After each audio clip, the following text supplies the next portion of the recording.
Olá a todos, obrigada pela vossa presença e também pela colaboração dos nossos parceiros para a organização deste webinar, hoje dedicado ao tema Better for the World, Better for Business, a sustentabilidade como caminho para a competitividade das indústrias. Eu sou a Nídia, sou diretora de marketing da Loba e comigo tenho da Loba o João Gaspar, o nosso co-CEO, e o Rui Correia, o nosso diretor de sustentabilidade. Este webinar terá uma duração prevista de à volta de 1 hora e divide-se em 4 momentos que podemos rever rapidamente aqui na agenda. O Rui Correia irá falar-nos sobre, fazer aqui uma abordagem tecnológica da sustentabilidade, vamos ver o que é. Depois prosseguimos para um momento de mesa redonda com os nossos convidados e parceiros aqui presentes, Henrique Carvalho, da Nerlei, a Associação Empresarial da Região de Leiria, Eduardo Marques, da Dower e André Carvalho, da Scope Invest. De seguida, teremos Nathalie Ballen, da Bilé Portugal, que irá falar-nos sobre o papel das empresas B Corp na criação de impacto positivo e, por fim, eu farei uma breve intervenção sobre a comunicação de impacto positivo.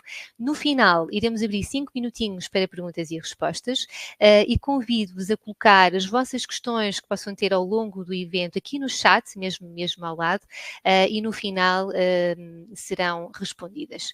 Espero que este webinar seja, pelo menos, muito clarificador e relevante para cada um de vocês aqui presentes. Começo também por dar aqui um pequeno contexto sobre a Loba. Deixa-me só passar aqui para o nosso slide da nossa Business to Experience, portanto, o papel da Loba na sustentabilidade. A Loba posiciona-se como Business to Experience, isto significa que o nosso propósito é mesmo de ajudar os nossos clientes a proporcionarem experiências com todos os que se relacionam com o seu negócio. Isto inclui, obviamente, os clientes, mas também os colaboradores, os parceiros, os fornecedores, as comunidades, os investidores e por aí fora. Portanto, vemos a sustentabilidade como um benefício para todos, porque efetivamente promove organizações comprometidas com o planeta, com as pessoas e com a prosperidade dos negócios. Enquanto Loba, juntamos a comunicação com a tecnologia para desenhar então estas experiências e tornar as marcas e os negócios mais relevantes, mais ágeis, mais usáveis, com melhor performance e com maior capacidade de se relacionar com todos, a partir do branding, do digital, do software, todas as tecnologias e e-commerce, portanto, todas estas soluções de comunicação e tecnologia. Para isto acontecer, contamos com a equipa dos nossos clientes, fazemos esta equipa de envolvimento com todos os nossos clientes, mas também com a nossa equipa, cerca de 200 lobáticos, que tem uma diversidade de competências, desde o marketing, a engenharia, a gestão, programação, para podermos fazer acontecer. E depois deste brevíssimo contexto, passo então a palavra ao Rui Correia, que nos irá falar, Rui, sobre como é que vemos os negócios. Então, bom dia. Falando um bocadinho aqui da forma como nós, na Loba, também entendemos a questão da sustentabilidade. Nós vemos os negócios como uma força para o bem. Tem sido assim ao longo dos 25 anos da Loba. Negócios responsáveis e com ética. Para os nossos CEOs só existe esta forma de fazer negócios e por isso dizemos que sempre fomos sustentabilidade. Quando cheguei à Loba a Loba já tinha iniciado a sua jornada de sustentabilidade, sendo que o pilar social é muito forte na Loba, a importância das pessoas, e isso facilitou muito o processo de candidatura à B Corp. E a verdade é que somos hoje uma empresa certificada B Corp, tivemos uma pontuação de 89.1, para quem não conhece as regras de certificação B Corp, o mínimo são 80 pontos. E o nosso objetivo era que a certificação fosse apenas um ponto de partida do nosso walk the talk, porque nós queremos fazer o nosso processo em melhoria contínua, faz parte também dos valores da Loba.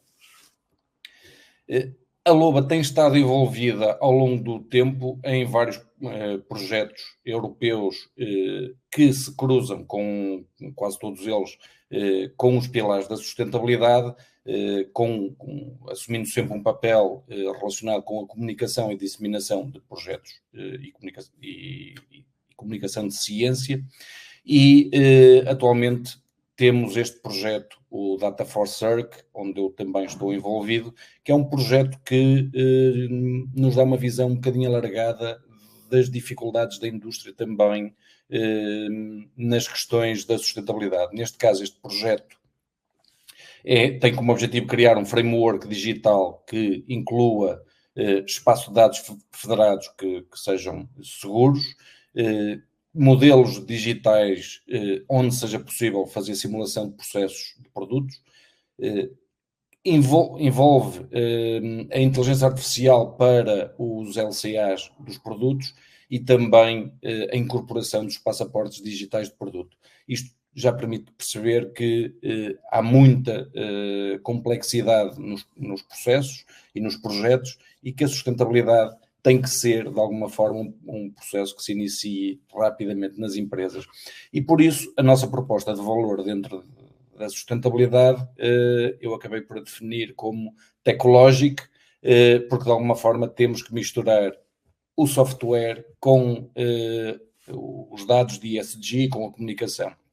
Ou seja, por um lado, a tecnologia que nos permite fazer coisas de uma forma sistematizada e que podem ser tão simples como uma análise inicial de maturidade ESG de uma determinada empresa, e nós temos vindo a perceber que muitas empresas PMEs do nosso mercado e que são exportadoras têm dúvidas sobre se já fazem alguma coisa dentro da sustentabilidade, e a verdade é que uma avaliação de maturidade ajuda a perceber que sim, que fazem, e ajuda a estruturar para que possam mostrar aos seus stakeholders o que já fazem.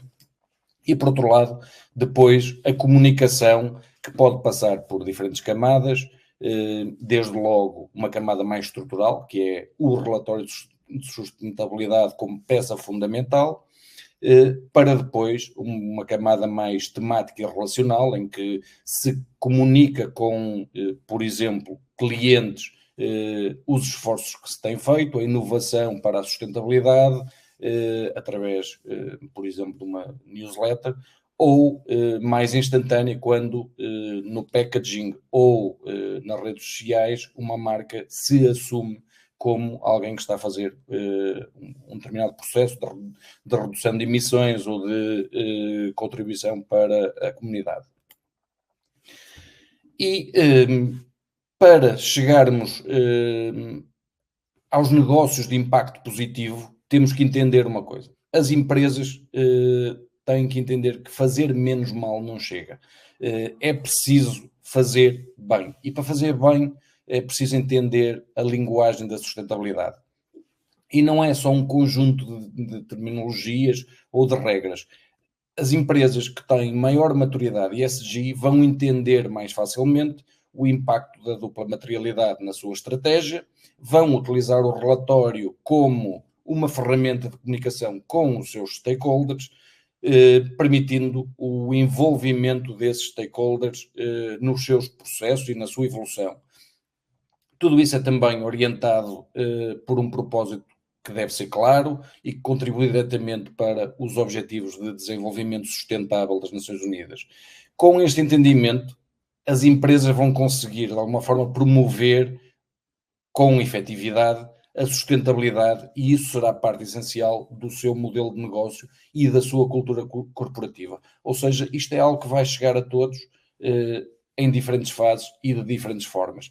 É verdade que houve aqui uma aceleração fruto de um tsunami regulatório da União Europeia, algum dele, como habitualmente, ainda não foi transposto para Portugal, mas ele já existe, e ou porque o setor privado tem que o setor público, desculpem, tem que cumprir com normas como, por exemplo, as compras públicas sustentáveis, ou uma Câmara Municipal que tem objetivos de desenvolvimento sustentáveis para a sua região, vão também pressionar os seus fornecedores nos seus projetos, nas suas obras, e isso levará a que muitas indústrias de alguma dimensão que abastecem e trabalham com municípios tenham que olhar para a sua jornada. Por outro lado, o setor privado, por si só, ou porque são empresas de grande dimensão internacional que escolheram de forma voluntária fazer o caminho da sustentabilidade, ou porque de forma não voluntária, mas pressionadas pelas normas, têm que as cumprir, acabam também por pressionar a sua cadeia de valor e todas acabarão por ter que cumprir com a regulação. É verdade também que há pouco tempo tivemos um adiamento na implementação de alguma desta regulamentação de report, só que eu acredito que isto permite, de uma forma mais concreta, simplificar a jornada de muitas empresas em vez de optarem por adiar. É mais importante fazer a jornada escolhendo e havendo mais espaço para escolher a norma de reporte voluntária do que adiar o processo.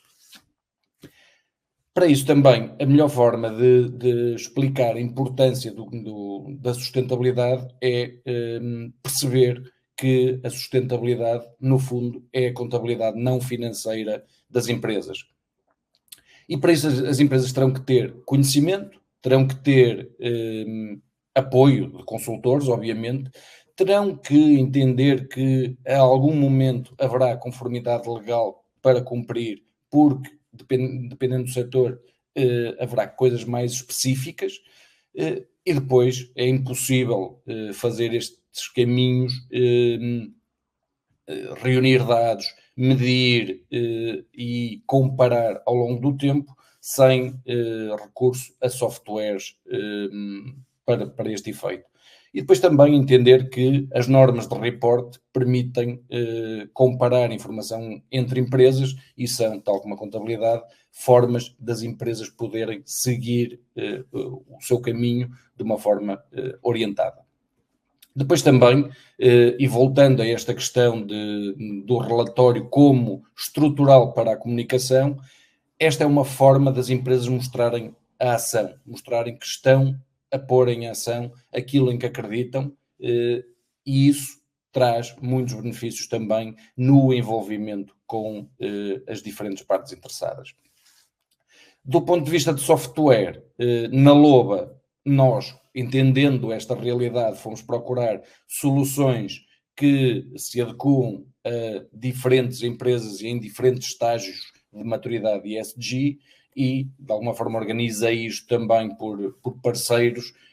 Temos parceiros que estão mais orientados só à análise de ciclo de vida, parceiros que estão orientados ao report e parceiros que estão orientados à gestão de dados ESG de uma forma muito robusta e que permita às empresas terem dados em tempo real e trabalhar em cima desses dados também em tempo real.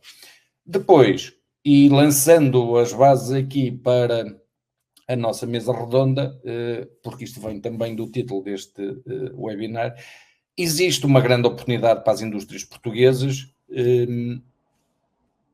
É, no entanto, necessário que as empresas entendam esta oportunidade. Desde logo, existe a possibilidade de se diferenciarem e acederem a mercados internacionais mais exigentes.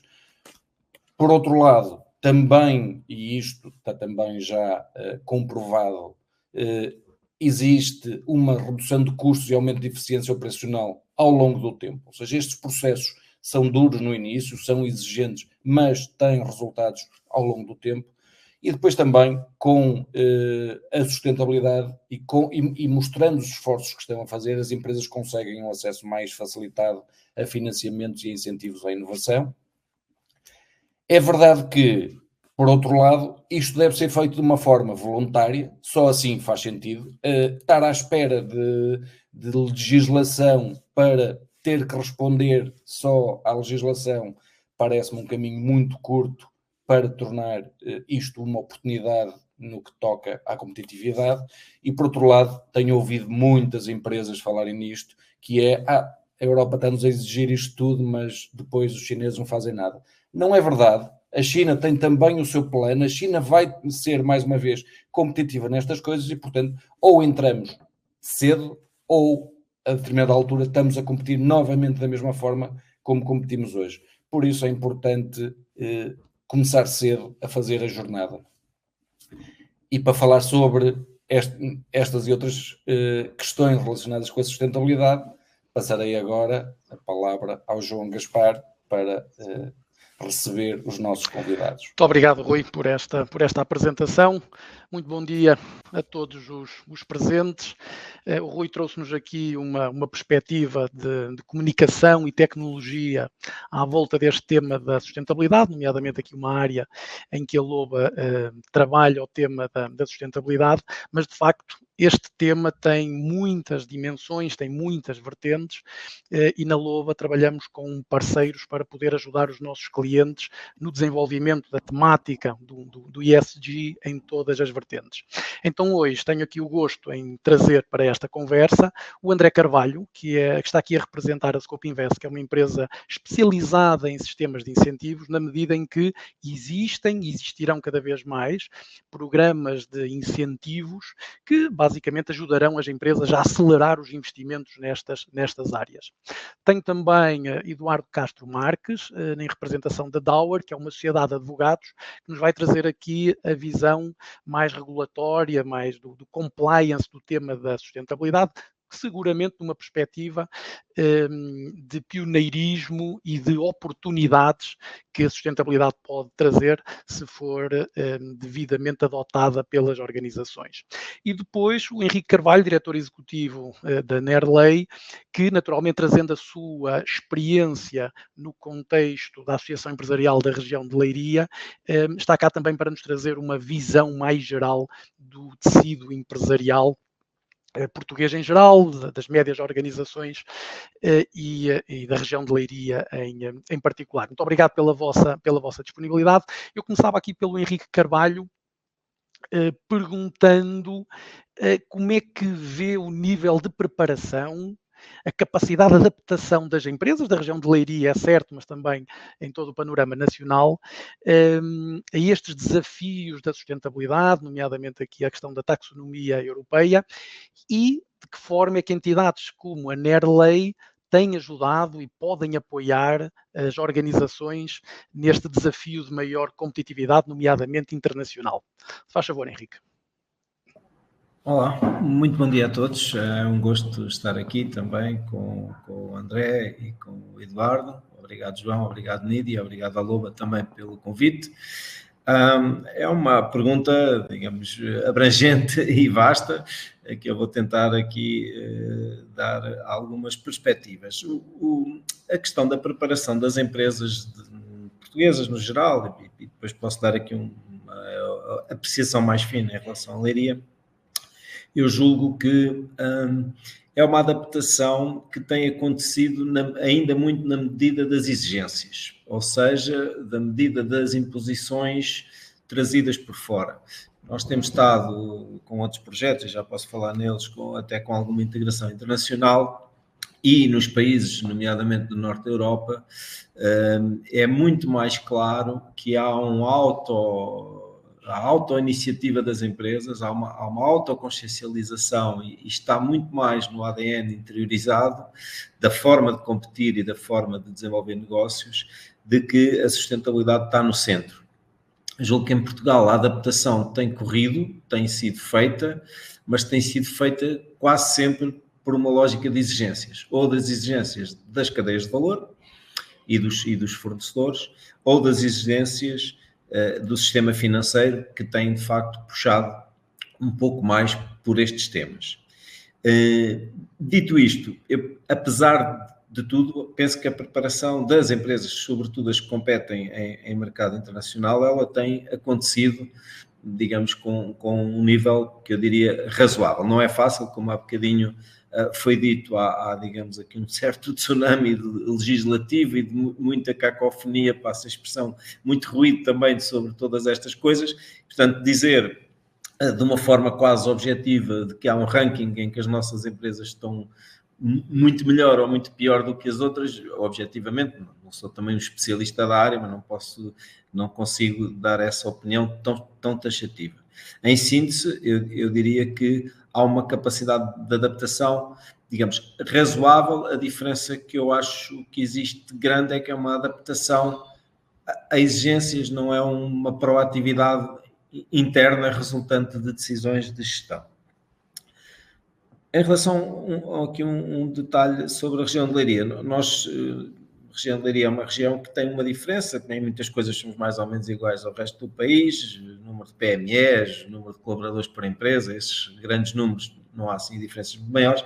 Temos uma diferença grande e essa diferença é capaz de se notar neste aspecto, é que somos uma região que é muito exportadora, ou seja, o nível de cobertura, o rácio de cobertura das exportações pelas importações é na nossa região para aí uns 128%, 130%, enquanto que a média nacional ronda os 80%. Ou seja, somos muito mais exportadores do que os outros. O que é que eu acho que aqui é determinante? É que essa exportação faz com que as empresas estejam expostas a cadeias de valor internacionais e estejam já há muito tempo habituadas a cumprir as regras que são impostas pelos seus clientes.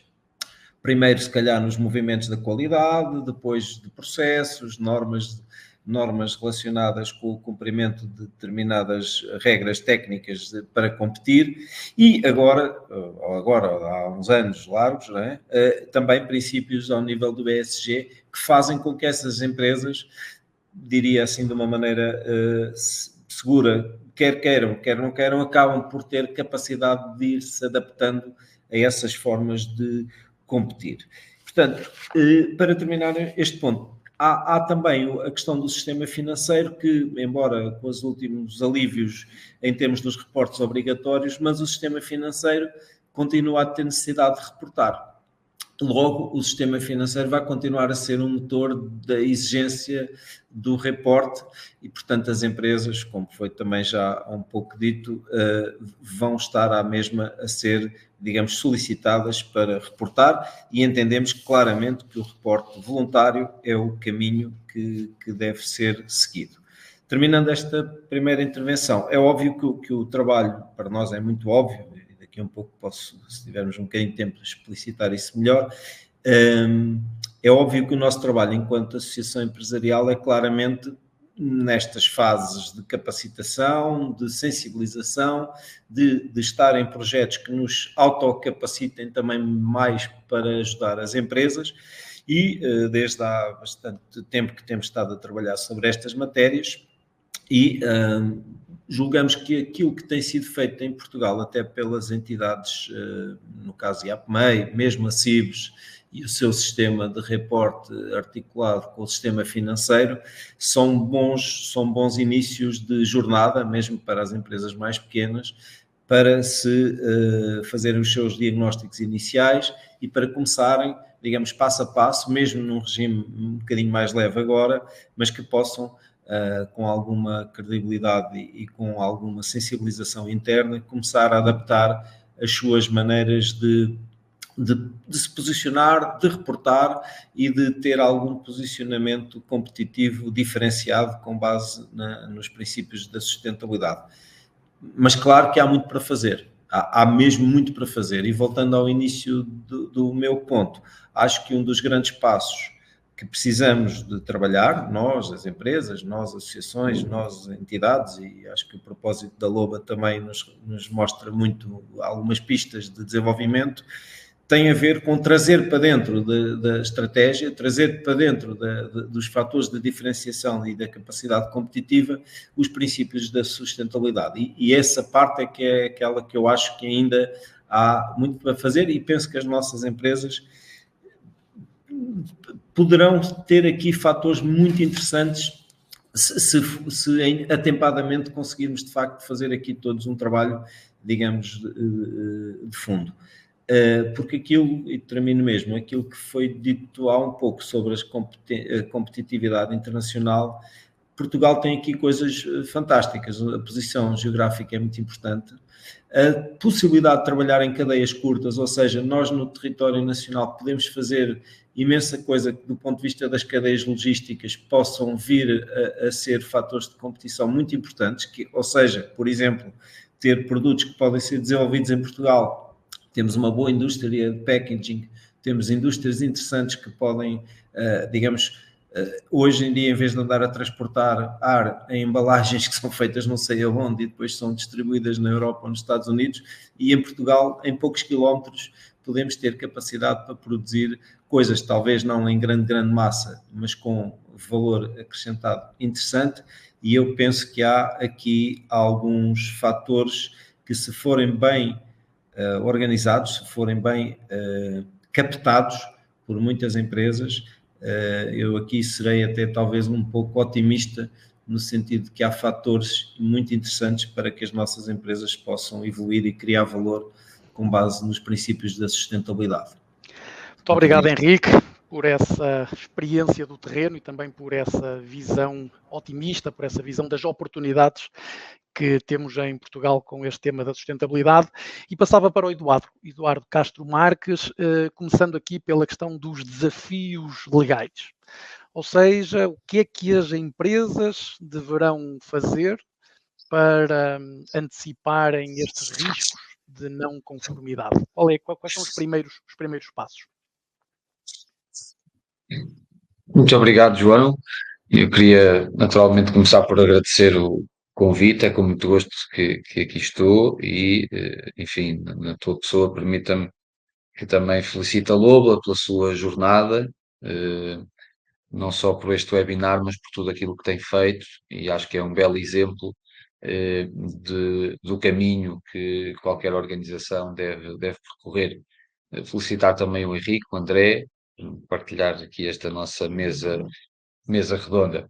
Bom, a pergunta que me é dirigida quase que poderia ocupar toda a sessão e, portanto, eu vou fazer um esforço de síntese, que, como imaginam, para um advogado ainda é um esforço redobrado, mas talvez começar por dizer três coisas que me parecem essenciais. Primeiro, talvez desmistificar o que é isto da sustentabilidade, não é? E tentar dizer que a sustentabilidade são duas palavras, é futuro e é capacidade. No fundo, a sustentabilidade é a capacidade de satisfazer as necessidades atuais, presentes, sem que se comprometa a capacidade das gerações futuras satisfazerem as suas necessidades. E por isso é que acho que, desta forma, nós conseguimos compreender bem de que há várias décadas a esta parte já existia em muitos gestores, até no tecido empresarial português, uma preocupação de sustentabilidade com as suas organizações, que estamos a falar não só de preocupações ambientais, que se tornaram mais prementes, mas também sociais, económicas, e elas estiveram bem presentes naquilo que eram as organizações da década de 60, 70, onde começaram a nascer preocupações sociais. Portanto, acho que é relevante desmistificar um pouco do que é que estamos a falar. Claro que, como já aqui foi referido, o tsunami regulatório obriga-nos, serve como uma mola propulsora para um conjunto de obrigações que acabam por incidir sobre as nossas empresas. E eu aqui destacaria três instrumentos que são fundamentais: o Regulamento da Taxonomia e duas diretivas, a CSRD e a CSDDD. E o que é que estas, sem entrar em grande detalhe, tentando ir ao encontro da pergunta que o João lançou, o que é que este enquadramento regulatório nos obriga? Obriga desde logo a mudar um paradigma, que é, aliás,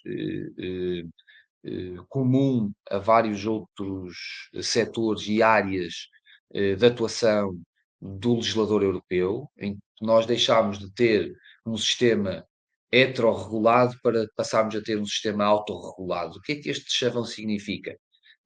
Não só nestas matérias, como também no regime geral de proteção de dados, no regime geral de prevenção da corrupção, aquilo que se procura neste mercado único europeu é que as organizações, elas próprias, assegurem a sua conformidade legal, sujeitando-se naturalmente aos riscos que lhes estão associados, seja inspectivos ou de contencioso. E, portanto, aquilo que é de maior importância fazer é antecipar não só a tendência legislativa, mas de mercado. Porque, como também já aqui foi dito, e vou sublinhar porque de facto é um aspecto bastante relevante, a legislação servirá, ou melhor, quem se limitar a cumprir a legislação ficará, julgo eu, numa situação difícil, não só ao nível de competitividade relativamente às demais organizações, como também numa posição internacionalmente difícil. Isto porque, claro que estes atrasos significativos na transposição em Portugal coloca-nos aqui numa zona cinzenta de insegurança jurídica, mas é igualmente certo que outros países já vão muito mais à frente. E, portanto, quem quiser disputar estes mercados não pode ficar não pode ficar a aguardar que a legislação portuguesa venha a obrigar a cumprir determinados procedimentos, seja de report, seja de alinhamento daquilo que são as suas políticas internas, de relatórios de sustentabilidade, formação, etc, etc. E isso acho que é absolutamente fundamental, sob pena de termos a tal perda de competitividade, de não conseguirmos disputar determinados contratos internacionais, a possibilidade de, aliás, existirem exclusões de concursos. Hoje, os concursos internacionais exigem um conjunto de requisitos em matéria de sustentabilidade que podem implicar as tais exclusões e, portanto, aplicar diretamente os princípios europeus é o que devem fazer, rever cláusulas contratuais ao nível do OSG, designadamente com os parceiros internacionais, e adotar boas práticas, que no fundo é o de que estamos a falar, são boas práticas de governance dentro das organizações e alinhar-se com aquilo que são as organizações com um nível de maturidade mais elevado e percebermos que só este caminho é que nos garantirá também o sucesso na nossa jornada. E por agora eu ficava por aqui. Há muito mais coisas que eu gostaria de dizer, mas certamente que teremos outras rondas e oportunidade também para detalhar mais em concreto questões mais técnicas. Obrigado, Eduardo, por essa visão pragmática e esse enquadramento que o tema da sustentabilidade e esta framework do ESG não é mais do que efetivamente uma framework para fazer aquilo que tem que ser feito e que deve ser feito para o futuro das nossas organizações. Passando agora para o tema dos investimentos e dos incentivos que podem ajudar a esses investimentos, perguntava aqui ao André Carvalho da Scope Invest que se por um lado os incentivos serão uma oportunidade que as empresas poderão agarrar, por outro lado esses incentivos serão seguramente também eles mais exigentes em termos do próprio cumprimento de alguns critérios de sustentabilidade. Como é que vês estes critérios poderem ser efetivamente oportunidades para as empresas, para obterem o seu financiamento e para, naturalmente, potenciarem a sua competitividade e a sua inovação? Olá a todos, muito bom dia. Cumprimento desde já os meus colegas de painel, o Henrique Carvalho e Eduardo Castro Marques.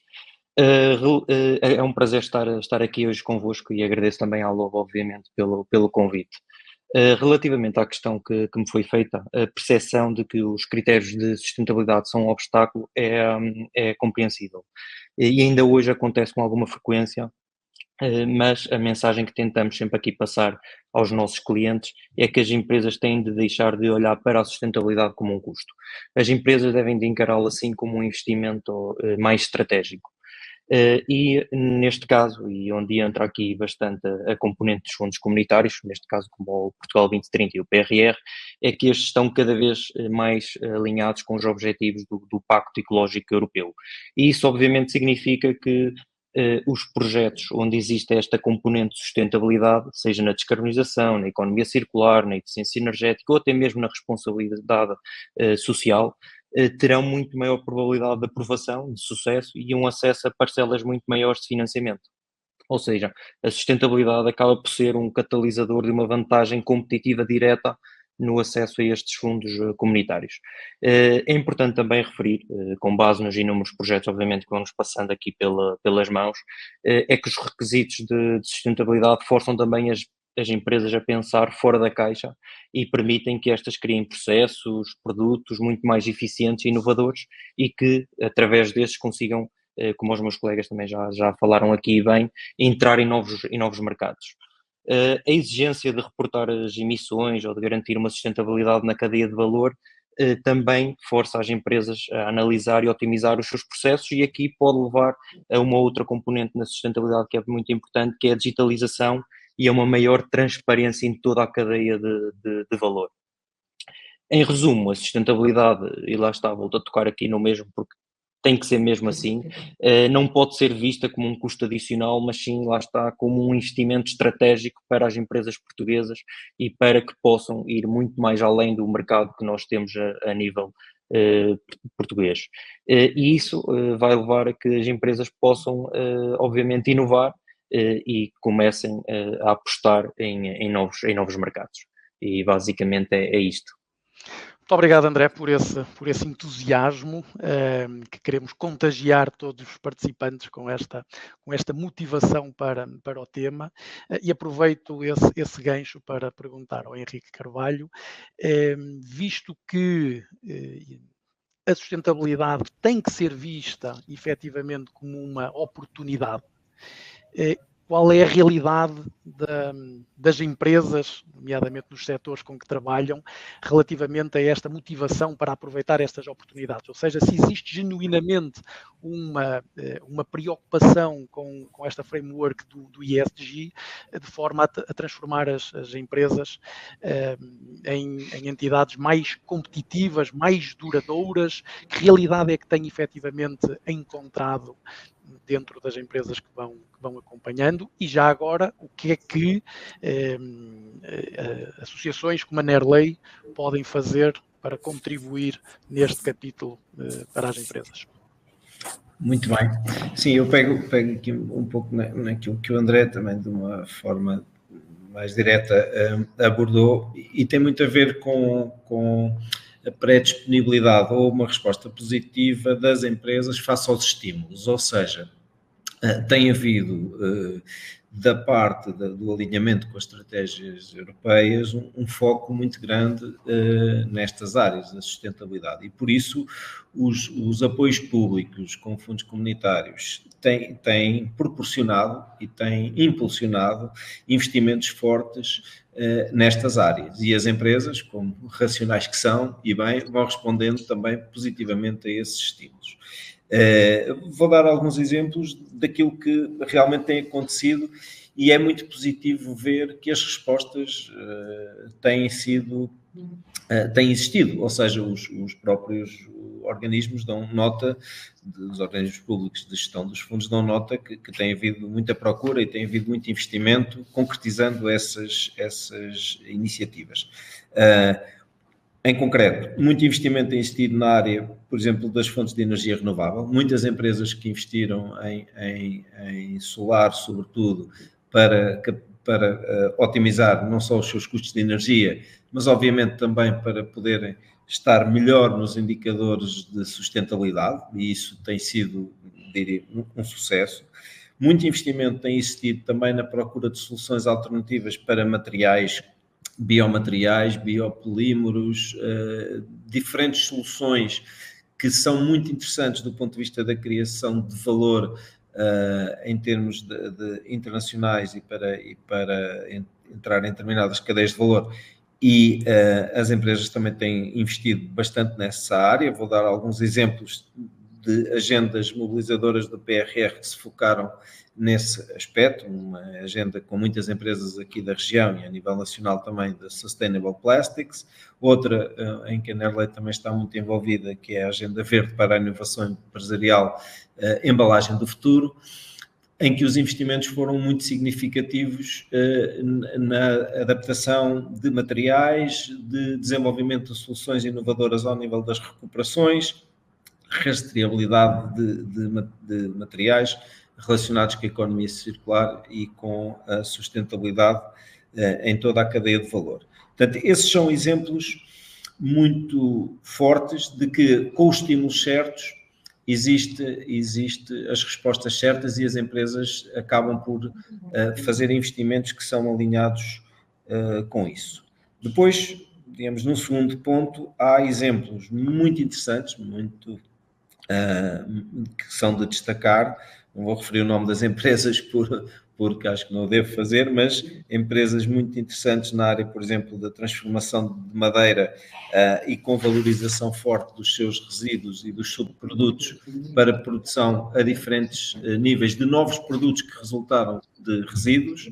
Ou, por exemplo, outra empresa na área das cordas e dos fios para a agricultura, que hoje tem uma operação até internacional muito interessante de recuperação de resíduos a nível internacional, recolha, tratamento em Portugal, voltar a fazer produtos com base nesses produtos. E, portanto, são exemplos muito concretos, mas ainda se calhar um pouco a exceção, de respostas muito positivas das empresas. Especificamente quanto ao trabalho da Nerley e outras associações, mas nós penso que temos estado bastante ativos nesta área e queremos dar algum destaque também a isso, porque já temos projetos que estão agora até a ser iniciados e outros que acabaram. Vou ser muito breve em relação a eles. Um projeto ao nível europeu muito interessante, chamado Greenovet, na área do ensino e formação profissional em Green Innovation, que já terminou. Estamos envolvidos numa das testbeds do programa do PRR também, que é mesmo focada na inovação à volta da reciclagem de economia circular, que se chama Inove Recycle. Temos agora 2 projetos de apoio à capacitação das empresas na área da sustentabilidade, um mais virado para a sustentabilidade do ponto de vista das lideranças, Sustainability Leaders, é como se chama esse projeto, e outra na área do packaging, muito importante no sentido de dotar as empresas de ferramentas e estarem capacitadas para poder competir internacionalmente nesta área. E acabámos também de estar agora num consórcio que eu espero que seja muito, muito diferenciador também, de aproveitamento de subprodutos e resíduos da economia do mar, para transformar esses resíduos em produtos e matérias-primas essenciais em algumas indústrias de valor acrescentado, como seja cosméticos ou indústria farmacêutica.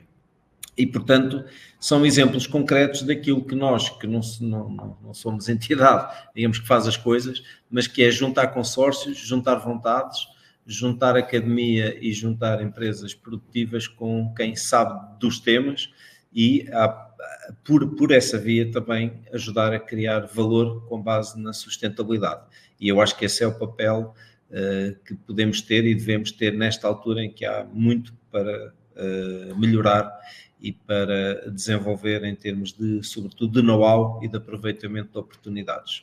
Muito obrigado, Henrique, por esses exemplos concretos de projetos e de ações das nossas empresas. Tínhamos nós lideranças capazes de aproveitar esses projetos e esses exemplos para investimentos neste caminho.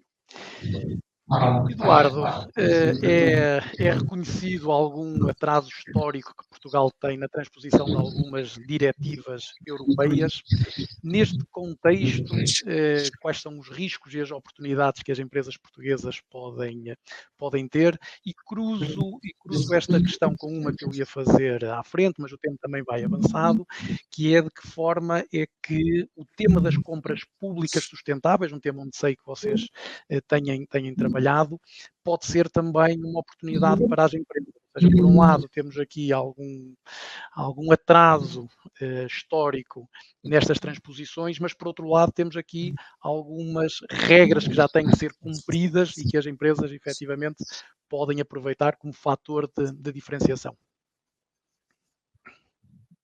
Sim, é exatamente isso, João. Ou seja, infelizmente nós não somos muito rápidos a transpor para o nosso sistema jurídico, framework jurídico interno, as orientações europeias. A Europa, no fundo, legisla com 2 instrumentos principais, que é o regulamento, que tem aplicação direta e imediata e, portanto, não necessita de nenhuma conformação interna, ou pelo menos pouca conformação interna, e as diretivas, que essas sim carecem de legislação própria para transpor essas diretivas. E temos, em vários domínios, sempre muito atraso. Aliás, Portugal tem vários processos de contornação, de multas que lhe foram aplicadas justamente por esse atraso. E isso, para as organizações, é também um fator de insegurança relativamente àquele enquadramento jurídico sobre o qual deve trabalhar. Porque se noutros Estados-membros o processo legislativo for mais avançado e um conjunto de obrigações legais lhes forem impostas, e em Portugal isso não ocorrer, nós deixamos de ter uma lógica do one-stop shop, de mercado único, e, portanto, temos uma fragmentação legislativa que cria disrupções, aliás, ao nível da concorrência e a outros níveis. E, portanto, as organizações têm que estar atentas a essa circunstância e sempre muito com uma grande proximidade naquilo que é inspiração europeia. Não significa que seja exatamente como está na diretiva, porque a diretiva dá, de facto, espaço de conformação a cada Estados-membros, mas sabemos que o caminho é aquele e, portanto, não é avisado aguardar pela publicação da legislação portuguesa. Acho que devemos acelerar o processo, não ficar a aguardar e avançar. Até porque, quando isso ocorrer, há um conjunto de implicações jurídicas que passam a estar implicadas neste processo. Violações cometidas por terceiros até na cadeia de valor, mesmo quando não diretamente abrangidas, as PMEs podem também ser afetadas nessa cadeia de fornecimento e, portanto, há um conjunto de riscos que estão associados, como exclusão dos contratos internacionais, como referi, litígios, sanções que podem resultar e mesmo até responsabilidades dos próprios administradores. E, por isso, obviamente que há que iniciar já um processo de conformação interna, com os relatórios de sustentabilidade, com processos de mapeamento, de report, para, obviamente, mitigar todos esses riscos, sempre numa lógica muito de transparência, que é aquilo que a legislação nos pede. Tem sido um dos fatores mais valorizados, quer nos processos de certificação, mas também, enfim, nos prémios existem neste setor, a cultura de transparência interna, mas também para os stakeholders. Aliás, deixem-me abrir um parênteses para dizer que a Dower tem publicado no seu website um contador energético, justamente para ir ao encontro desta cultura de transparência, e isso, obviamente, julgo que antecipo que vai ser uma realidade em pouco tempo em muitas organizações. Aliás, o relatório de sustentabilidade tem sido, mais do que uma evidência de conformidade, utilizado como uma ferramenta de comunicação e de posicionamento das marcas, porque claramente se percebe que é um fator distintivo para os seus clientes, fornecedores, para todos os stakeholders. No setor público, obviamente que o caminho está a ser feito, e está a ser feito muito mais rapidamente.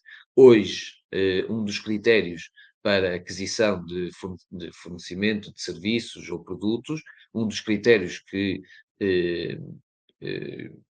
deve presidir à escolha das entidades que fornecem o setor público é justamente aquilo que o João apelidou de compras sustentáveis, não é?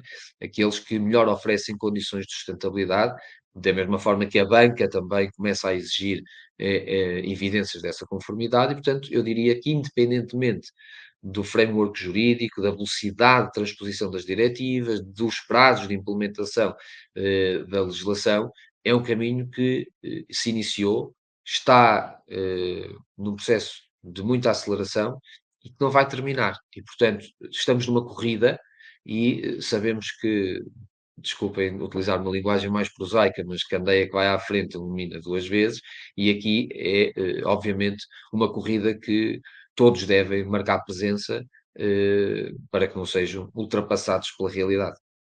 Muito obrigado, Eduardo. A jornada está em curso. E André, para que as empresas possam maximizar as suas possibilidades de captação de incentivos para os investimentos necessários a esta jornada, que recomendações é que a Scope Invest pode deixar para as empresas se prepararem para o sucesso destas candidaturas? Bem, é assim, as oportunidades neste momento são imensas. Aliás, está neste momento a começou já o ano passado o Portugal 2030, o PRR já vai em andamento já há 2, 3 anos, e a componente verde digital é hoje um requisito fundamental a todos estes projetos no âmbito dos fundos comunitários. Há um volume sem precedente, também com base nestes dois programas de financiamento destinado a estes projetos que promovam esta transição energética e a economia circular e a inovação sustentável. No entanto, o principal obstáculo que temos vindo a verificar acaba por ser muita complexidade e a falta de preparação de muitas destas empresas que querem, obviamente, usufruir destes benefícios, em mapear os seus impactos, e depois acaba por também dificultar-se em alinhá-los com os requisitos específicos dos GNAVIS que vão surgindo e estruturar uma boa candidatura, ou seja, uma candidatura muito mais competitiva. E acaba muito por os meus conselhos serem para maximizar aqui o sucesso das candidaturas aqui um alinhamento estratégico e rigoroso do projeto com as prioridades dos fundos, e neste caso muito mais dos fundos é das medidas, porque um fundo pode ter diversas medidas. O segundo é começar a ter a preocupação de demonstrar o impacto claro e mensurável, quantificando obviamente os benefícios esperados. Isto acaba por ser cada vez mais importante, porque não basta dizer, se houver aqui as métricas, acaba por valorizar, e o técnico do lado lá acaba por ficar muito mais confiante na candidatura que está a avaliar e que poderá muito bem aprovar. E por último, e nisto é transversal a qualquer serviço, acaba por ser procurar um parceiro especializado, neste caso como a Scope Invest, para que todo o processo corra dentro da normalidade e que muitas vezes possam também contribuir com inputs, dada a sua experiência noutros tipos de candidaturas e de setores, para valorizar aqui a candidatura, e que muitas das vezes, obviamente, o cliente aceita de bom tom estas sugestões e abre aqui um bocadinho a caixa. Muito obrigado, André, muito obrigado, Henrique, muito obrigado, Eduardo. Isto é o início de uma conversa que depois se poderá prolongar de uma forma mais individualizada e contextualizada com cada um dos participantes no contexto empresarial, e temos agora um momento no final do webinar para responder também a outras questões, onde nos poderemos alongar um pouco mais, portanto, para seguirmos aqui na nossa agenda, vamos avançar. Muito obrigado. Obrigada a todos. Vamos então prosseguir para o penúltimo momento com a nossa convidada, Nathalie Ballen. A Nathalie tem 30 anos de experiência na consultoria em sustentabilidade corporativa, é advisor da Bilé Portugal, e hoje vai-nos então falar sobre como é que as B Corp, qual é que é o papel das B Corp na criação de impacto positivo. Nathalie, força. Olá, bom dia, muito obrigada pelo convite.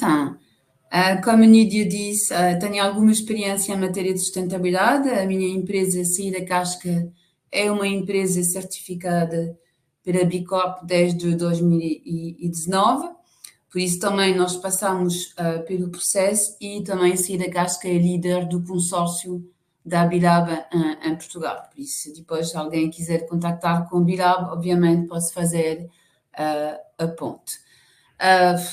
Eu não sei se sei responder à vossa pergunta, mas posso dar informações gerais. E sobre o facto de ser B Corp. Eu acho que a decisão de ser B Corp raramente é uma decisão super racional e só de negócio. A decisão de ser B Corp, e B Corp é um movimento que foi criado nos Estados Unidos em 2006, a decisão é quando um empresário acredita ou tem uma alta ambição, uma alta exigência em relação ao seu percurso financeiro, obviamente, mas também o seu impacto no mundo e na sociedade.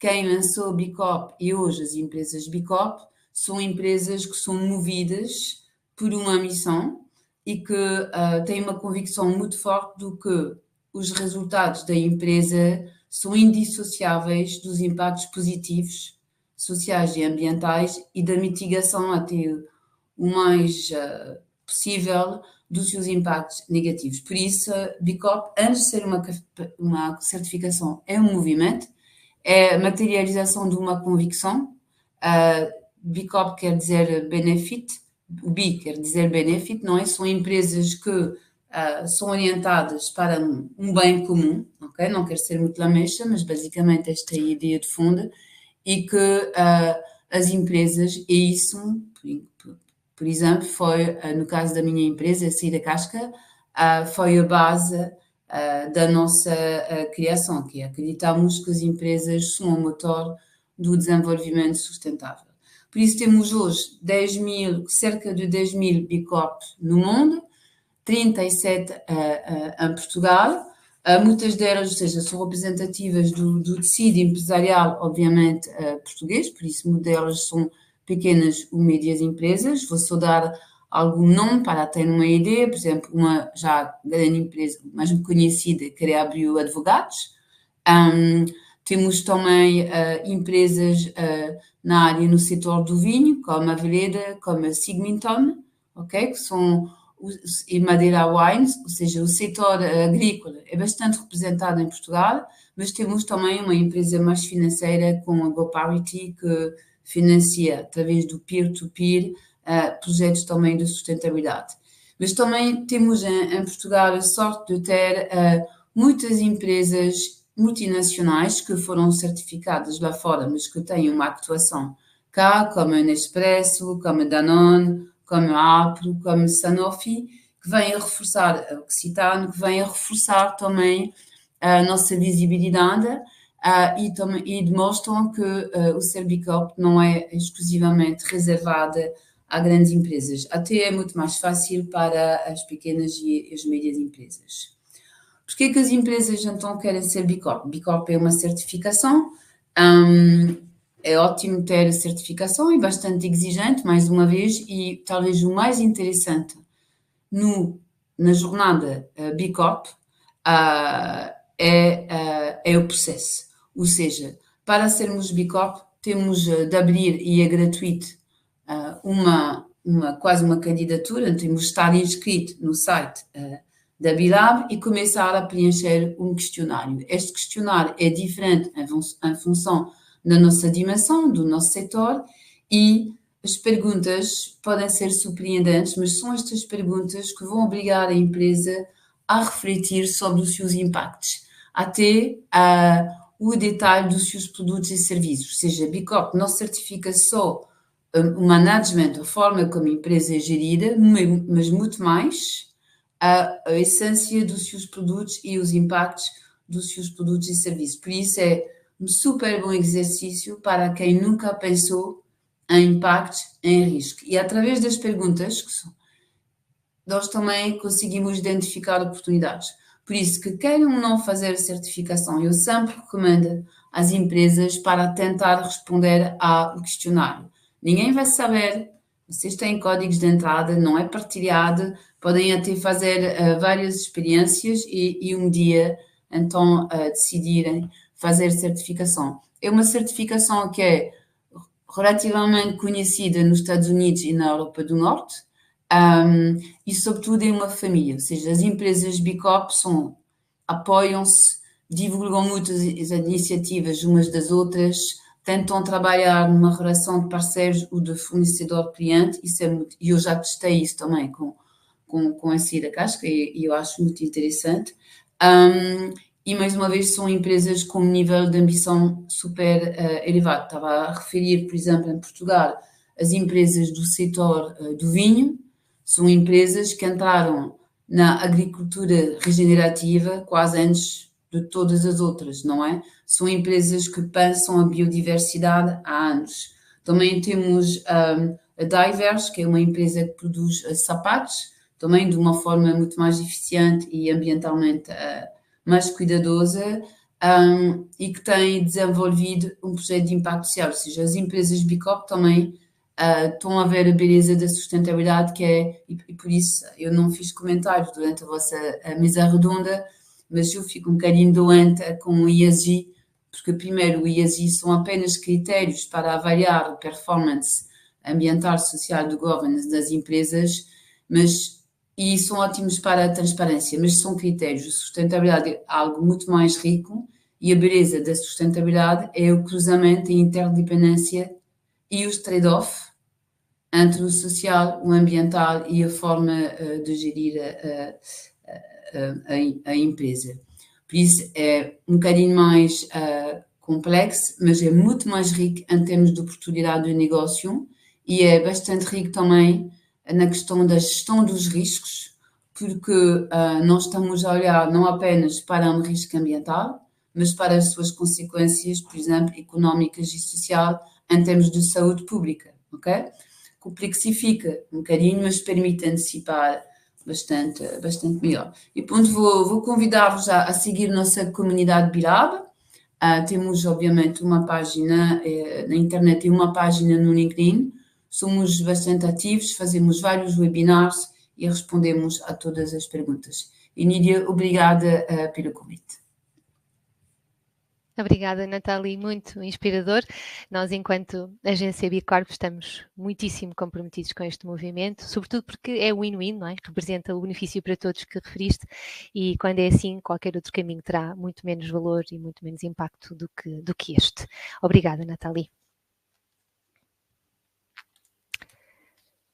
Vamos então fechar este webinar com uma última intervenção, que é minha, em que eu vou partilhar convosco um conjunto de reflexões sobre a comunicação de impacto positivo.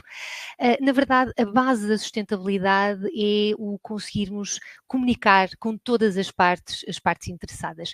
E tudo aquilo que nós conseguimos medir, não é? Todas estas fontes de dados, é o que nos ajuda a comunicar melhor e com mais relevância e com mais visibilidade para toda a cadeia de valor do nosso negócio, para que quem trabalha connosco e quem quer trabalhar connosco consiga efetivamente compreender melhor o que é que nós fazemos e que nos ajudem também a estar mais bem preparados para enfrentar os mercados mais exigentes que o Rui falou no início e porque também procuram esta clareza de informação, não é? Quando procuram por nós e por aquilo que nós fazemos e procuram também transparência dessa mesma comunicação e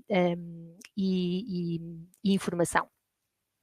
A comunicação de impacto positivo é efetivamente sobre progresso, sobre feedback, sobre transparência e verdade, porque isto de ser transparente é assumir um compromisso com o progresso, com estes compromissos que nós vamos celebrando ao longo do tempo e não com a perfeição. Portanto, não se trata de perfeição, isto é uma jornada de longo prazo que pretende também ser uma jornada de envolvimento com todas as partes interessadas, daí o feedback ser importante, de haver auscultação, de haver compromisso também com todas as partes interessadas e é isso que constrói efetivamente marcas e negócios mais confiáveis e mais competitivos e humanizados. A comunicação de sustentabilidade traz desafios, estes todos nós conhecemos e infelizmente ainda são muito frequentes, mas obviamente que aqui a ação regulatória também vai começar a ter aqui algum impacto. O greenwashing, o social washing, há uma tentação, chamo-lhe tentação, porque de facto acabamos por generalizar alguns conceitos, alguns termos, comunicar de forma imprecisa, vamos lá pôr uma coisa bonita, não é? Sermos mais do que aquilo que somos, porque de facto ainda há esta busca por queremos ser os melhores do mundo, quando o mais importante e o que se impõe é que sejamos melhores para o mundo. A comunicação de impacto positivo vai muito para além da oferta, muito para além dos produtos, dos serviços, portanto ela trabalha o propósito, trabalha a verdade em que nós nos encontramos, não estamos todos a fazer no mesmo ponto da jornada, não é? Para isso é que é importante nós escolhermos qual é que é aquela tecla que nós conseguimos tocar com mais precisão. O que é que está mais alinhado com a natureza da nossa organização? O que é que faz mais ressonância com os nossos valores, com a nossa cultura organizacional? O que é que nós realmente estamos a praticar, não é? A fazer na prática? O que é que tem que ver mais com a nossa essência? Por exemplo, não vale a pena nós usarmos a tecla do social, não é? Se na prática e de forma consistente não estamos a fazer nada, não estamos comprometidos com nenhuma ação específica em prol das pessoas, por exemplo. E a verdade é que quando nós quisermos comunicar, a importância é nós usarmos a verdade para realmente dizer que estamos comprometidos em melhorar os nossos números, mas apresentar estes números com esta realidade. E com estes números conseguimos fazer progressos, conseguimos comparar com aquilo, com onde estávamos e para onde queremos efetivamente ir. A comunicação transparente é a chave de tudo isto, é a chave da sustentabilidade, esta verdade, e também traz aqui uma humildade que acaba por ser a porta para o diálogo, para um envolvimento, para a empatia com todos os stakeholders que trabalham connosco. Não há nenhuma empresa que esteja a fazer tudo bem, mas todas podem estar comprometidas em melhorar. O contrário disto é enfrentar, como temos visto também, infelizmente, pelo mundo inteiro, Portugal também tem sido uma realidade, empresas enfrentarem, sem necessidade muitas vezes, mas enfrentarem riscos reputacionais, algumas multas começam a aparecer também por força desta imprecisão, muitas vezes esta máscara, não é, daquilo que não é exatamente aquilo que diz que é, e também traz alguma desconfiança, não é, daquilo que somos, da forma como estamos a fazer, porque de facto não estamos a dizer como é que estamos a fazer. A verdade é que a comunicação de impacto positivo tem mesmo, e aquela que é bem feita, obviamente, tem mesmo o poder de tornar as indústrias mais relevantes, mais diferenciadas, a ter acesso a oportunidades mais exigentes, porque só assim consegue também traduzir o real benefício para todos os stakeholders. A comunicação de impacto positivo é também aquela que é voluntária, não é? Que vai muito para além daquelas imposições do reporte, não é? Aqueles mínimos olímpicos que temos todos que fazer, porque temos que fazer. Na verdade, é uma comunicação com propósito, porque é aquela que expressa mesmo a vontade de partilhar, a vontade de informarmos, de esclarecermos, de querermos prestar contas, não é? Por iniciativa, e aqui onde estas organizações, e sobretudo nas indústrias que efetivamente são responsáveis pela criação de tantos impactos, conseguem demonstrar o poder dos seus valores, da sua cultura, da sua visão transformadora e do mundo à sua volta. O mercado, por outro lado, só consegue reconhecer verdadeiramente e valorizar se de facto uma empresa for consistente, não é? Na forma como está a fazer a sua comunicação, se está a fazer o walk the talk, não é? E isto implica consistência, não é? Ao longo do tempo. Primeiro, esta consistência tem que partir de um alinhamento interno e só depois trazer aqui uma disseminação externa. E este alinhamento defende que é absolutamente essencial na sustentabilidade, que a sustentabilidade tenha que ser de todos. Não pode ser só de um departamento, a responsabilidade de um departamento, tem que ser de todos, e em que todos são efetivamente corresponsáveis. Portanto, cada um tem que ter um papel ativo na comunicação e na prática da sustentabilidade.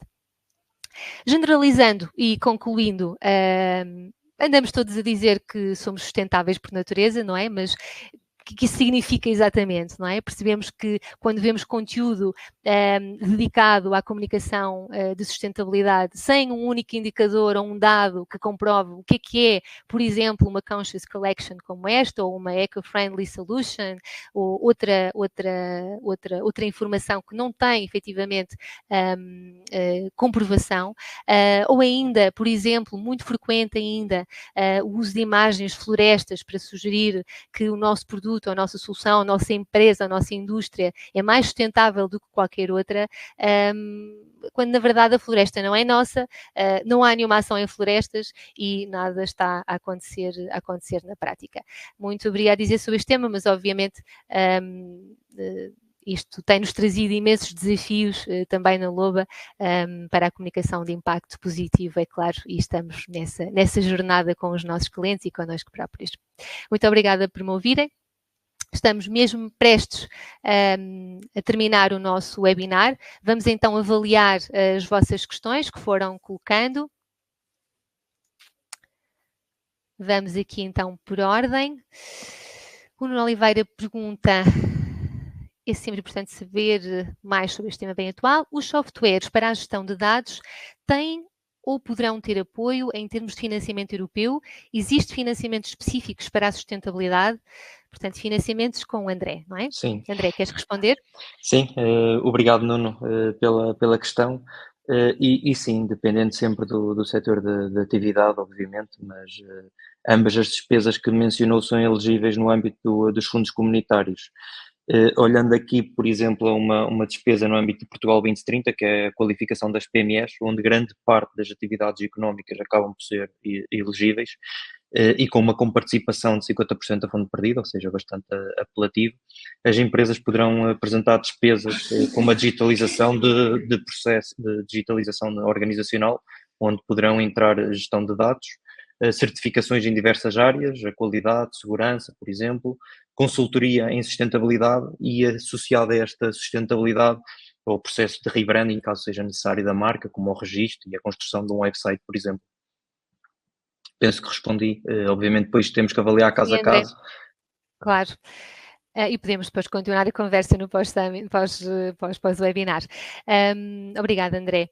O Gonçalo Vieira também coloca aqui uma questão, tendo em conta o atual contexto político e económico mundial, em que a adoção de práticas sustentáveis ocorre a diferentes ritmos e, por vezes, em direções divergentes, o que poderão fazer as economias que investem fortemente em sustentabilidade e que, por esse motivo, enfrentam desvantagens competitivas no mercado internacional para garantir o seu sucesso.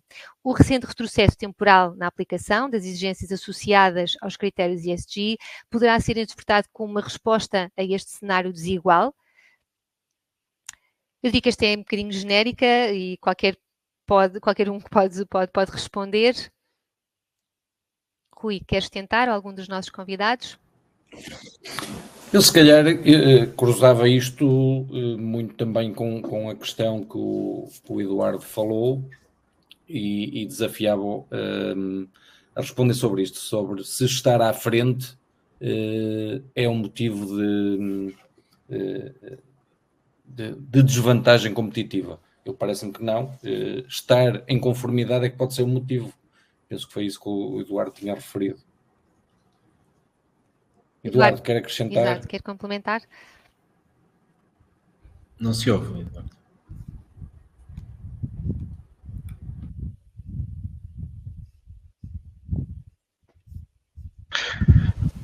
Enquanto o Eduardo tenta ali resolver a questão do microfone, eu gostava só de dar uma nota, agradecendo a questão ao Gonçalo Vieira, é obviamente uma questão muito, muito pertinente, e pondo aqui o foco em trajetórias opostas, não sei se será um pouco exagerado esta visão de trajetórias opostas, mas percebendo que efetivamente o tema da sustentabilidade em geografias diferentes tem ritmos diferentes, eu punha aqui muita tónica na liderança e na estratégia.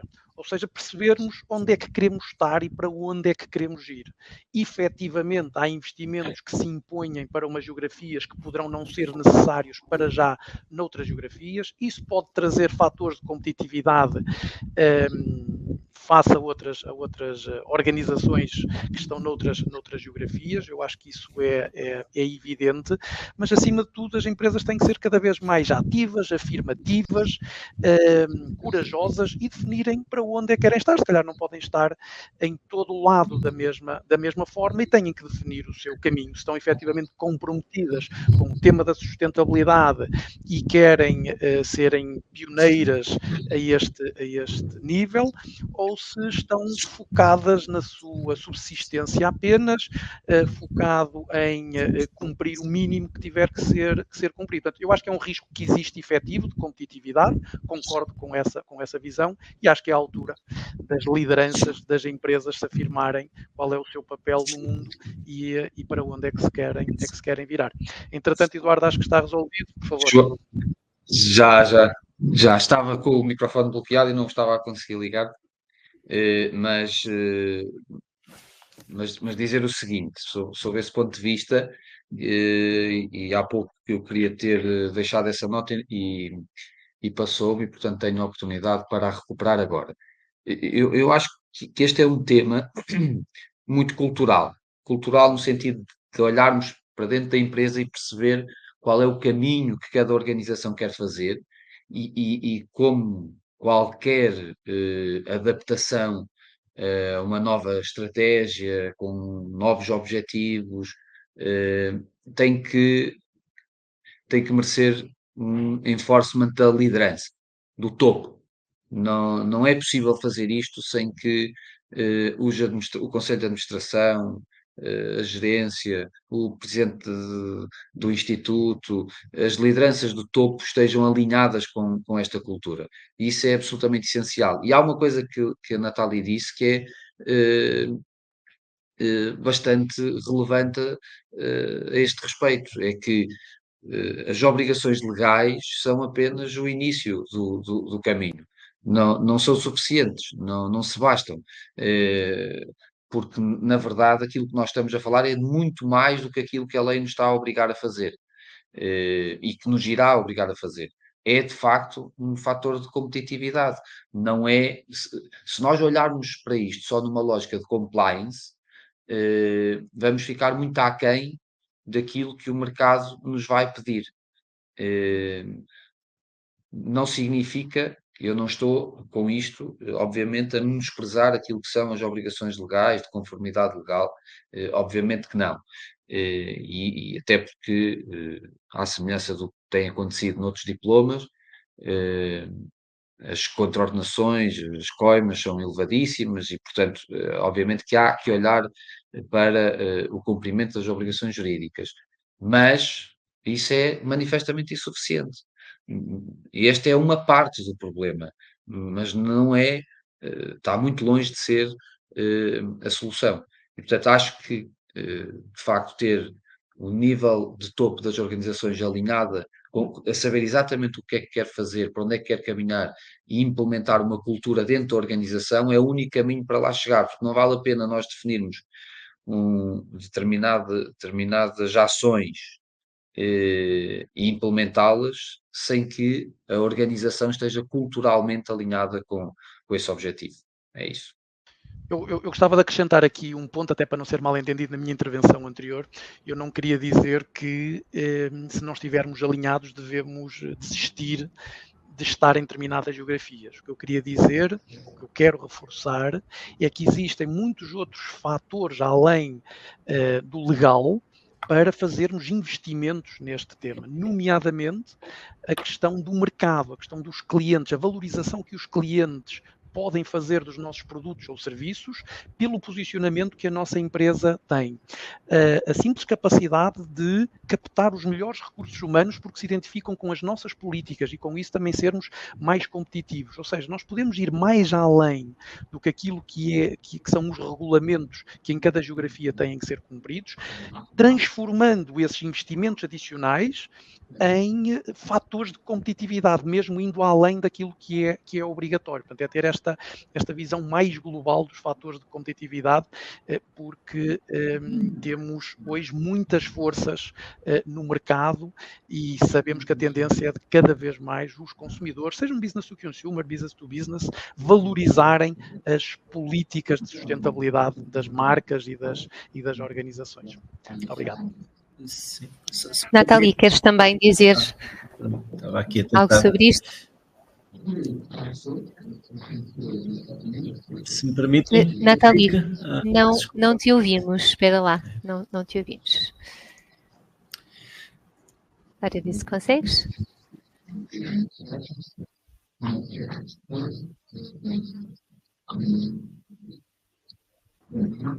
Enquanto a Nathalie está a tentar, posso... Sim, por favor. Pequenina. Claro, Henrique, claro. Eu concordo com o que foi dito, só acrescentava dois aspectos. É do ponto de vista da valorização dos consumidores, sejam eles empresas, sejam particulares, o mercado português e, digamos, os mercados de menor valor de poder de consumo e poder de compra no geral são bastante mais difíceis de competir, ou seja, para valorizar é preciso também ter capacidade de aquisição. Estas prioridades passem à frente de outras, não é?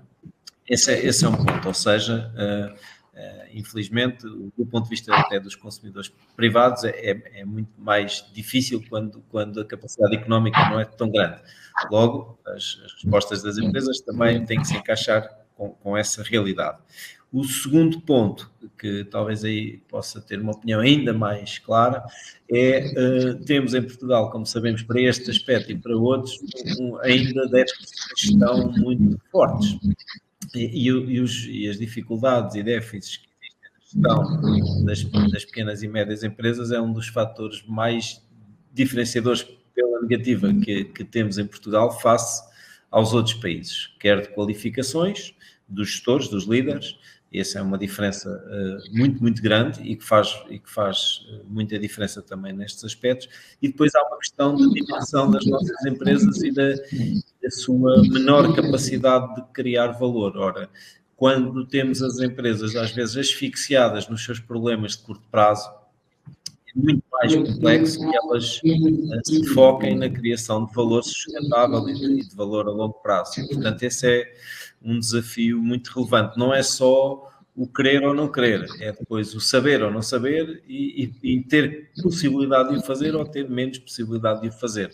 São as chegas, digamos, àquilo que foi também dito pelo João há um bocadinho. Obrigado.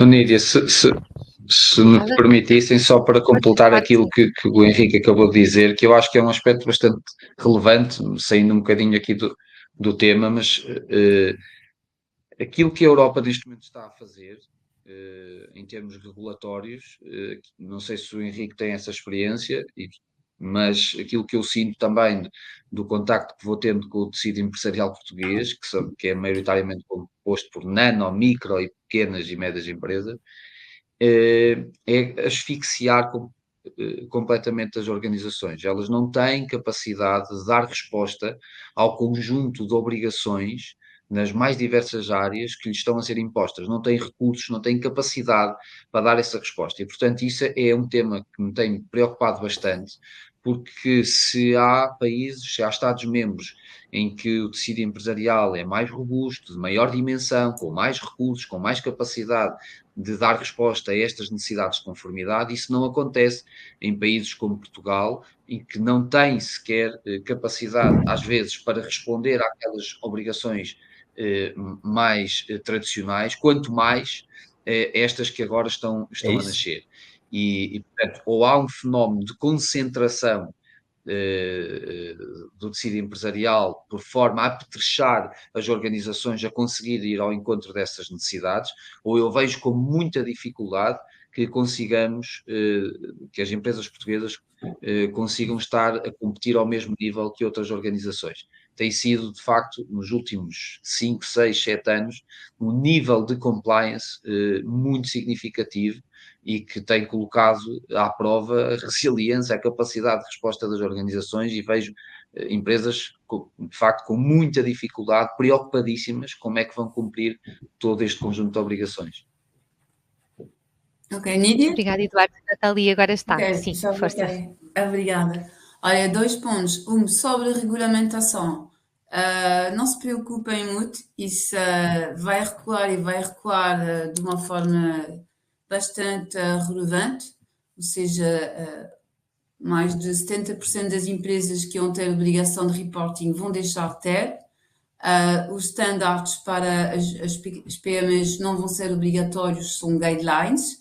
Quem quiser vai lá e tenta seguir.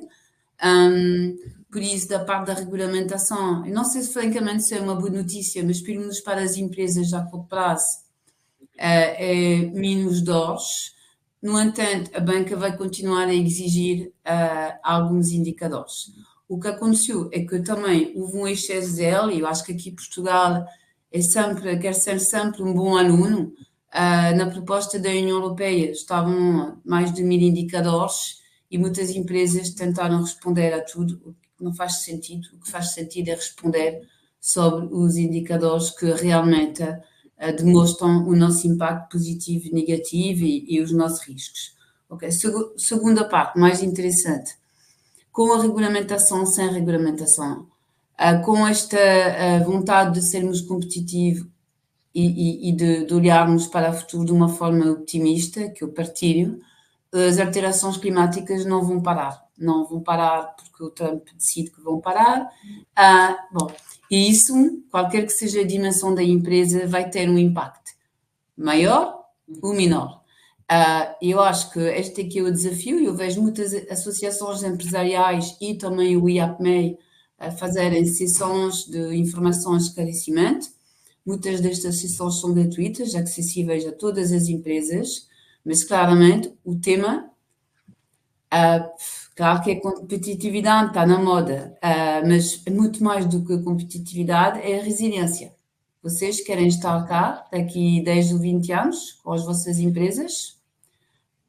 Para isso ser possível, na maior parte dos setores, temos de rever muito a nossa cadeia de valor e mais uma vez, de perceber muito bem como é que somos afetados, não é só como afetamos, não é um ambiente, mas como é que nós somos afetados por rupturas de cadeia de abastecimento, por uma data de problemas que já estamos a ver hoje, mas que precisam de ser vistos numa perspectiva muito mais global do negócio da empresa. Por isso, não é sustentabilidade, competitividade, não é sustentabilidade, compliance, é resiliência. E será a minha palavra final. Pronto, mas eu acho que quando queremos pôr as coisas na mesa é isso, é a continuidade do negócio, sim ou não. Obrigada, Nathalie. Eu vou aproveitar já para fazer o gancho, Nathalie, com uma última pergunta que já tentaste responder, da Ana Lopes. Gostaria de perceber de forma prática se a comunicação da decisão de ser B Corp tem influência efetiva na obtenção de decisões favoráveis no âmbito de incentivos. Vou colocar-te a ti, Nathalie, e depois ao André, está bem? A resposta é não. Por enquanto, talvez não forever, eu não sei. O facto de sermos B Corp pode influenciar no sentido de criar mais credibilidade, porque é pesado, é complicado e é preciso mesmo ser bom para chegar à certificação, ok? Não é uma medalha de chocolate, é a sério. Por isso pode ser um plus quando estamos a pedir um financiamento ou a apresentar uma proposta. No nosso caso, eu acho que acrescento ainda mais legitimidade à nossa legitimidade. Por isso, se fazem isso para serem reconhecidos e ganhar mais negócio, não sei se, francamente, se é a melhor opção. Há outras certificações ou outras táticas. O bom do B Corp, mais uma vez, é que permite juntar uma certificação exigente e reconhecida com imensa melhoria a nível da nossa gestão e da visão do negócio e com o pertencer à comunidade, em que, mais uma vez, fazemos negócio entre nós, tocamos partilha, recomendações, fazemos este tipo de fóruns, etc. Por isso, a resposta é não, mas não é uma razão para não ser. Obrigada, Bem, Nathalie. André? relativamente aqui à questão da Ana, e que agradeço, obviamente, depende sempre da medida de apoio, mas a minha resposta vai muito de encontro ao que a Nathalie disse, ou seja, neste momento ainda não pontuam mais as empresas que já tenham este processo B Corporate finalizado ou que esteja a decorrer. Obviamente, um avaliador, quando está perante uma candidatura de uma empresa que já tem este processo em andamento, tem maior confiança naquela empresa, ou seja, vê aquela empresa como mais credível. O que acontece atualmente é que, havendo perspectiva e apresentar uma candidatura onde consta um plano de investimentos que já tenham rúbricas de sustentabilidade, ou seja, não a têm até agora, mas vão ter com a implementação da candidatura, possam pontuar mais, que é o caso daquela medida que eu falei há bocado, de qualificação das PMEs. Mas para as empresas que já tenham, não. Mas eu acredito que este processo vai mudar, ou seja, vão começar a ser muito mais valorizadas as empresas que até já o tenham e que pretendam também o fazer, como também acredito que em breve vão começar a existir medidas específicas aqui para a questão da sustentabilidade, para que as empresas possam, de uma vez por todas, começar a ter mais incentivo e alavancarem mais este processo.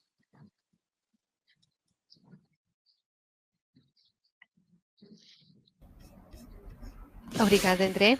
Força, Rui. Vamos então fechar o nosso webinar. Eu vou fazer um wrap-up muito rápido. e pegando no que a Nathalie referiu, a interdependência é muito mais interessante do que a competitividade. O Eduardo referiu que para as empresas é muito mais importante estar na linha da frente do que estar em compliance, sendo que o compliance é, obviamente, o ponto de partida. O Henrique deu-nos exemplos de empresas que, por terem feito a jornada, criaram novos produtos e novas soluções para o mercado.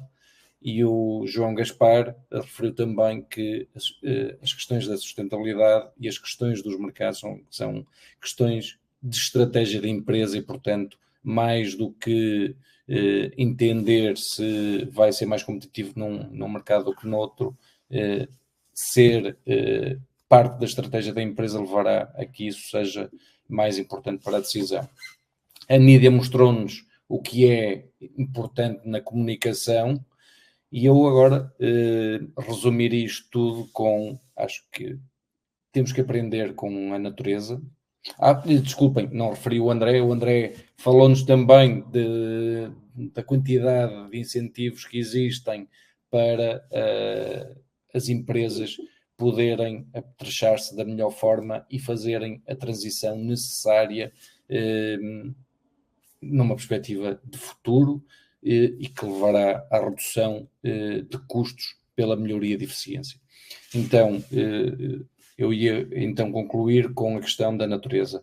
Nós temos muito a aprender com a natureza mostra-nos que somos todos interdependentes, que não existimos isoladamente, e isso para nós será sempre o ponto de partida, olhar para a sustentabilidade como a forma como conseguimos captar o interesse e a atenção de todos os nossos stakeholders para fazermos um caminho conjunto, e só assim poderemos ser resilientes e só com essa resiliência conseguiremos ser competitivos e existir no futuro.